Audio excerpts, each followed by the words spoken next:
네, 매주 월요일 아침이면은 알아두면 피가 되고 뼈가 되고 살이 되는, 나아가서 돈이 되는 그런 경제 뉴스 짚어보는 시간입니다. 슬기로운 경제 생활 시간인데요. 이인철 참 좋은 경제연구소장 나오셨습니다. 어서 오세요. 네, 안녕하세요.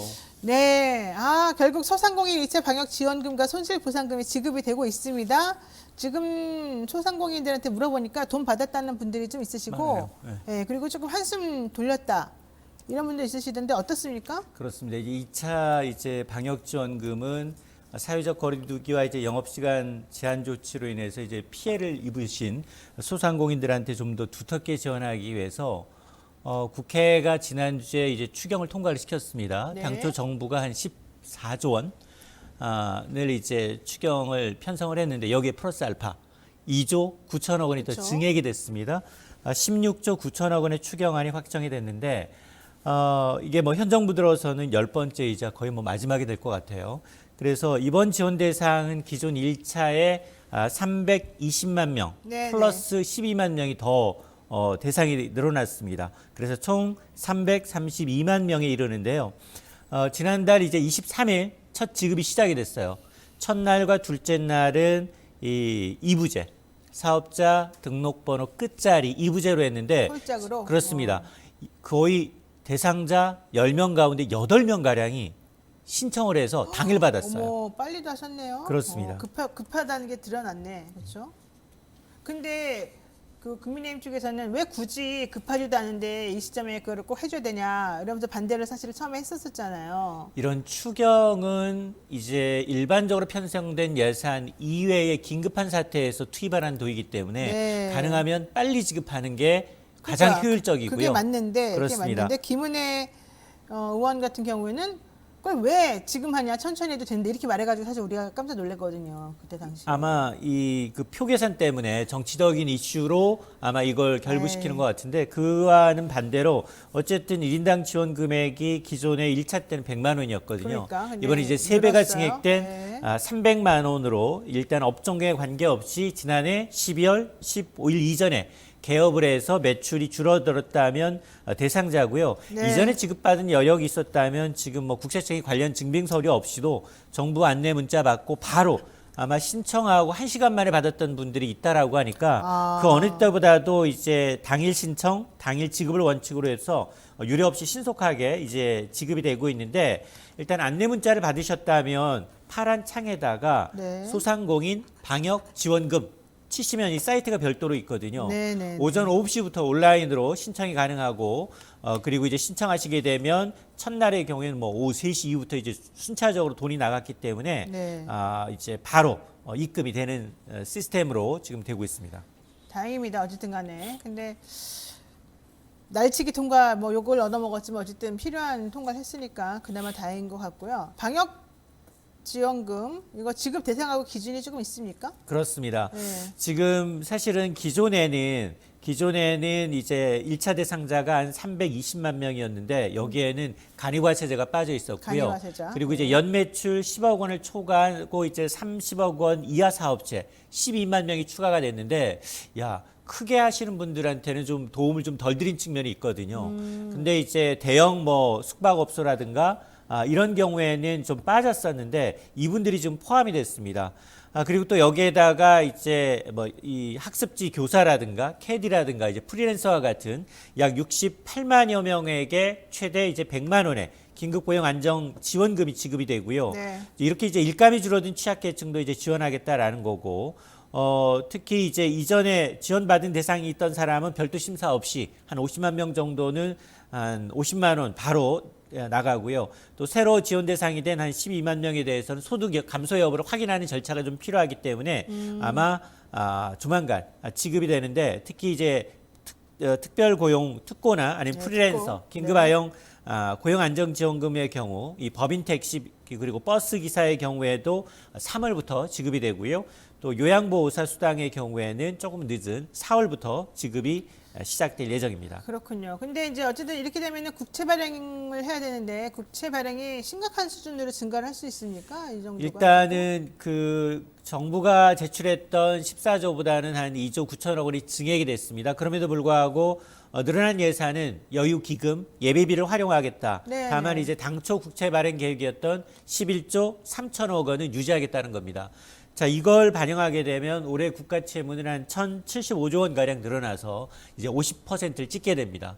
50.1%로 GDP 대비 국가 부채 비율이 올라가는데, 근데 지금 여야 대선 후보 모두 이번 소상공인 지원안에 대해서 좀 불만이 있어요. 여기 좀 증액하자라는 네. 이제 얘기가 나오고 있어서 아마 이제 당초 예상했던 것보다 더 빠르게 조금 더 국채를 발행할 가능성이 높습니다. 근데 국민의힘에서는 반대하지 않았어요? 왜 어, 해주냐 그러면서 매표다 그러면서?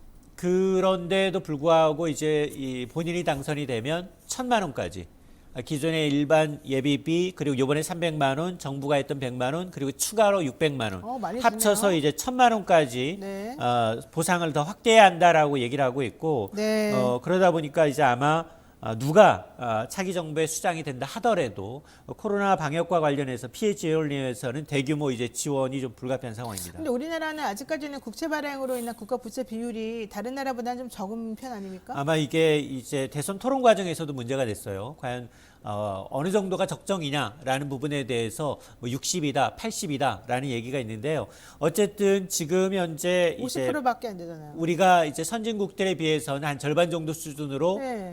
낮은 건 사실이고요. 그러나 이제 빨리 증가하는 속도로는 속도는 굉장히 좀 빠른 빠르고, 것도 네. 빠른 것도 사실이고요. 네. 그러니까 어느 쪽을 보느냐에 따라서 초점을 맞추냐에 따라서 시각은 좀 달라질 수 그렇죠. 있습니다. 근데 어쨌든 다른 나라보다는 절반 수준이다. 그러니까 속도가 좀 빠른 거는 지금 너무 코로나 사태 때문에 힘든 사람들이 있기 때문에 빨리 지원해 줘야 돼서 그럴 수밖에 없는 거다. 이렇게 정리하겠습니다. 자, 두 번째 주제 가겠습니다. 대선 토론 과정에서 이재명 후보하고 이제 안철수 후보였나요? 누가 얘기하는 과정 중에서 그 원화가 기축 통화가 될 가능성이 있냐 없냐 가지고 좀 한번 좀 얘기가 된 적이 있었어요. 근데 이게 맞습니다. 그때 당시에 이재명 후보는 기축 통화 가능성이 있다 이렇게 얘기를 하면서 근거는 뭐 명확하게 말은 안 했었는데 그 당시에는 이제 나중에 민주당이나 이런 데서 내놓은 자료로는 블룸버그 통신에서도 그런 얘기를 했었었고 전경련 자료에서도 2월달에 그런 얘기 했어서 우리나라 조선비즈나 이런 언론사에서도 그런 얘기 많이 나왔다였거든요. 근데 그러고 났는데 다른 쪽에서 그쪽에서 언론에서 말했던 그것은 SDR 이렇게 불리우는 그런 것들은 실제 기축 통화는 아니었고 우리나라가 기축 통화 된다는 건 말도 안 되는 소리다. 너는 잘 모르고 한 말이다. 이렇게 지금 얘기가 되고 있어요. 맞습니다. 어때요? 일단은 기축 통화라고 해서 특별히 우선 기축 통화가 뭡니까? 기준이 기축 없어요. 통화. 네, 기축 기준이 통화. 딱 글로벌 기준이 있는 건 아닌데 네. 단지 이제 검색을 하시면 어떻게 나오느냐? 국제 간의 결제나 금융 거래에 대한 기본이 되는 특정 통화를 말한다. 예를 들면 달러 같은 달러. 거. 예. 달러는 완전히 누구도 부정할 수 없는 그렇죠. 기축 통화한 건 맞아요. 맞아요. 근데 그 다음부터는 다 달라요. 유로화나 네. 위안화나 파운드. 하나 엔화의 엔화. 경우에는 네. 이거를 대부분 경제학자들은 준 기축 통화. 준 기축 통화. 예, 이걸 가져가면 달러로 바꿔주기도 하네. 그러네요, 그리고 그럼요. 우리 통화를 이 통화로 바꿔도 그래 유사시에 네. 달러 없는 다른 국가에 가면 이 통화를 갖고 가면 바꿔줘. 네, 이런 네. 개념이에요. 그렇죠. 그러니까 이제 준 기축 통화로 분류가 되는데 이러려면 통화가 부족하지 않아야 돼요.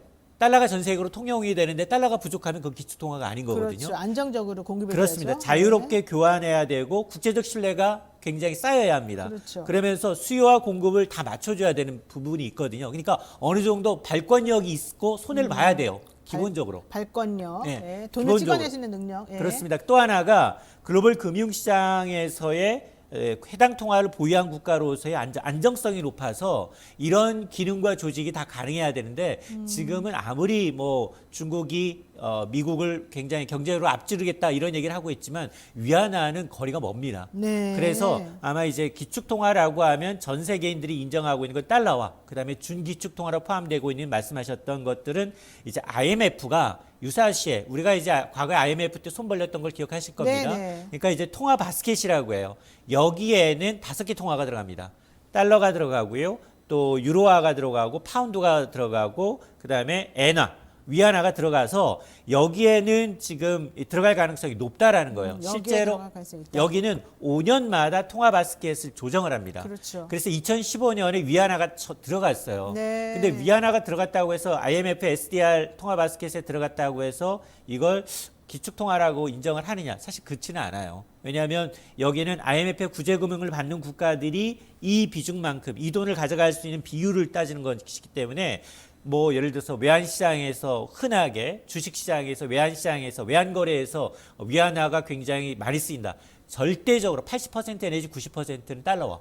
나머지 통화가 한 10몇 %에서 비중을 차지하는 거기 때문에 이게 곧 이제 IMF SDR 편입이 기축통화국이 된다라는 거는 좀 말이 너무 나간 거고 그럼에도 불구하고 만에 하나 IMF SDR의 통화 바스켓에 들어갈 가능성이 누구냐? 가장 높은 건 원화, 두 번째가 싱가포르 달러, 그러니까 우리나라 돈이 세 번째가 들어갈 수 캐나다 있다는 거예요. 달러 정도 순이기 때문에 네. 이거는 굉장히 왜냐면 우리가 IMF 구제금융을 받았던 나라에서 IMF 한 190여 개 국가가 나중에 돈을 빌릴 때 원화를 가져가도 된다라는 개념이기 네. 때문에 네. 이거는 굉장히 큰 의미가 있는 겁니다. 그러니까 그래서 이제 말씀하셨습니다. 뭐 준 기축이냐 그냥 기축이냐 말도 했지만 솔직히 이건 제가 봤을 때 넓은 의미의 기축 통화에는 포함이 되는 걸로 알고 있고 SDR이라고 하는 것에 사실은 그걸 SDR 이퀄 기축 이렇게 말하지 않죠. 하지만 SDR이라고 하는 것은 그 동네에서는 기축통화처럼 사용될 수 있다는 의미에서는 또 그거를 완전히 틀렸다고 말하기는 건 좀 아닌 것 같기도 하고. 작은 범위에. 네, 좁은 작은 범위에. 범위에서. 그래서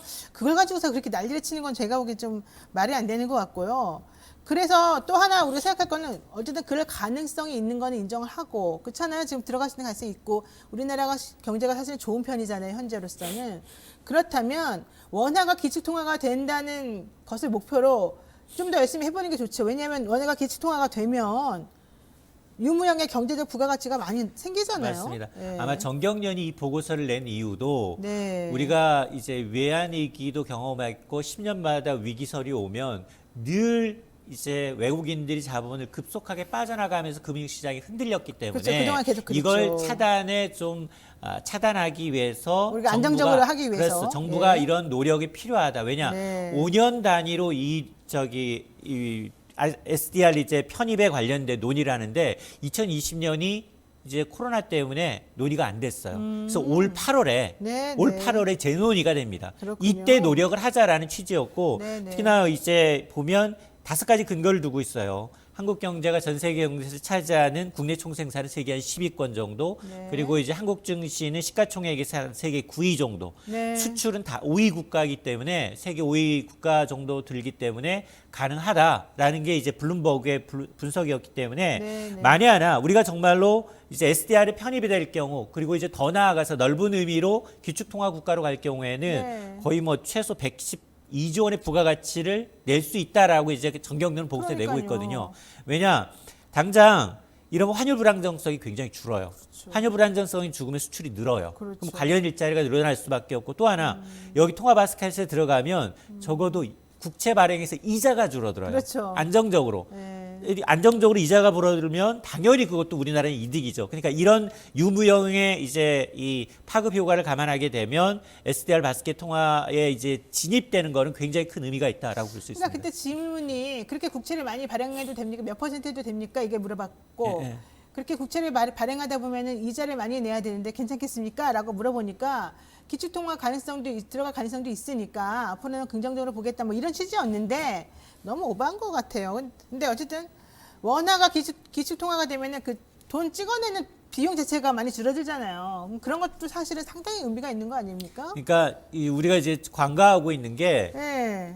사실은 2020년 그 코로나 사태 나고 네. 유로에서는 이제 우리 국채를 발행했는데 우리 국채에 사실은 마이너스 금리까지 등장을 했어요. 그랬죠. 그때 그러니까 그랬죠. 자, 그런 걸 감안하게 되면 충분히 이제 가능하다. 네. 그럼에도 불구하고 과연 이제 지금 현재 우리처럼 이제 빠른 속도로 국가 채무가 늘고 있는데 이런 상황에서 적정한 게 선진국 수준에 맞출 거냐 아니면 이거를 다시 굉장히 다른 나라처럼 위기 시에는 돈을 풀되 위기 시에 남는 돈에 대해서는 국채 먼저 갚고 이걸 재정 준칙을 통해서 빚을 줄일 거냐 인플레 때문에. 이런 네. 거에 대한 논의가 시작돼야 되는데 네. 그게 아니라 이제 증가하는 속도 그리고 이제 돈을 지금 적정 수준의 부채 비율 요구에만 이제 초점을 맞추다 보니까 그렇죠. 정치적 논리로 약간 맞습니다. 네, 정치적 논리가 개입이 되면서 헷갈리게 되었다 이거예요. 네, 자 지금까지 우리 또 참 좋은 경제연구소 이인철 소장님과 함께 말씀 나눴습니다. 오늘 너무 재밌는 말이었습니다. 고맙습니다. 네, 오늘 방송 어떻게 보셨습니까? 저는 주말 지나고 나면은 너무 마음이 설레가지고 하고 싶은 말이 너무 많은데 오늘 좀 어수선했을지도 모르겠습니다. 자, 여러분 오늘도 행복한 하루 되시고요. 저는 내일 3.1절 휴일이에요. 그래서 노영의 뉴스 인사이다는 하루 쉽니다. 수요일 아침 7시 30분에 김건희 씨 도이치모터스 주가 조작과 관련 내용 한번 집중적으로 분석해보는 그런 시간 갖도록 하겠습니다. 여러분 오늘 하루도 행복하시기 바랍니다. 고맙습니다.